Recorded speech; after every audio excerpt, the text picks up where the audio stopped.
নমস্কার, আমাদের চ্যানেলে সবাইকে স্বাগত। প্রতিদিনের মতো আজকের কলকাতা বাজারের সোনা ও রূপোর আপডেট নিয়ে আমি চলে এসেছি। চলুন তাহলে এক নজরে দেখে নেওয়া যাক। প্রথমেই দেখে নেওয়া যাক 22 ক্যারেট হলমার্ক 1 গ্রাম সোনার দাম 5,870 টাকা।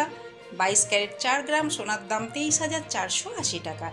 এবারে দেখে নেওয়া যাক 24 ক্যারেট 1 গ্রাম সোনার দাম 6,164 টাকা। 24 ক্যারেট 4 গ্রাম সোনার দাম 24,656 টাকা। এবারে দেখে নেওয়া যাক 18 ক্যারেট 1 গ্রাম সোনার দাম 4,803 টাকা। 18 ক্যারেট 4 গ্রাম সোনার দাম 19,212 টাকা। 1 গ্রাম রূপোর দাম 72 টাকা। 4 গ্রাম রূপোর দাম 288 টাকা। আমি আপনাদের এখানে যে দামটা বলেছি উইদাউট জিএসটি, এতে কোনো রকম জিএসটি অ্যাড করা নেই। কিন্তু আপনারা যখন দোকানে কিনতে যাবেন, আমি আপনাদের এখানে যে দামটা বলেছি এই দামের উপর 3% জিএসটি অ্যাড করা হবে। এই ছিল আজকের ভিডিওটা যদি ভালো লেগে থাকে তাহলে চ্যানেলটিকে সাবস্ক্রাইব করে আমাদের সঙ্গে থাকবেন। পুরো ভিডিওটা দেখার জন্য অসংখ্য ধন্যবাদ।